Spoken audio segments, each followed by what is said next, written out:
Worst డెసిషన్తో worst performer అయిన సిహాన్ మొదటిసారి 8 week కంటెస్టెంట్స్లో కెప్టెన్గా నిలిచారు. హౌస్ కెప్టెన్ అయిన అవగానే వరస్ట్ పర్ఫార్మర్ ఎవరో ఎంపిక చేసుకోవాల్సి ఉంటుంది. కానీ బిగ్ బాస్ పెద్ద ట్విస్ట్ ఇచ్చేశారు.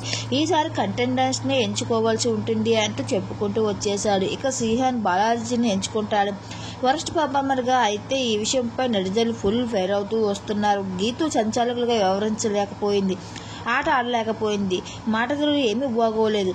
అటువంటి గీతను వరస్ట్ పర్ఫార్మర్గా ఎంచుకోవాలి తప్ప బాలాజీ గేమ్ చాలా పర్ఫెక్ట్గా ఆడుతున్నప్పుడు అలాంటప్పుడు బాలాజీని వరస్ట్ పర్ఫార్మర్గా ఎలా ఎంచుకుంటారు అంటూ బాలాజీ అభిమానులు అందరూ అతనిపై ఈ విషయాన్ని ఫైర్ అవుతూ వస్తున్నారు. అయితే ఈ మధ్య సిహాన్ గీతు ఎక్కువగా క్లోజ్గా ఉంటూ వస్తున్నారు. అందువల్ల సిహాన్ బాలాజీని వరస్ట్ పర్ఫార్మర్గా ఎంచుకున్నారు అంటూ వార్తలు వస్తున్నాయి. ఈ విషయంపై అయితే చాలా వీక్లో చాలా గొడవలు అయితే జరుగుతున్నాయని చెప్పవచ్చు.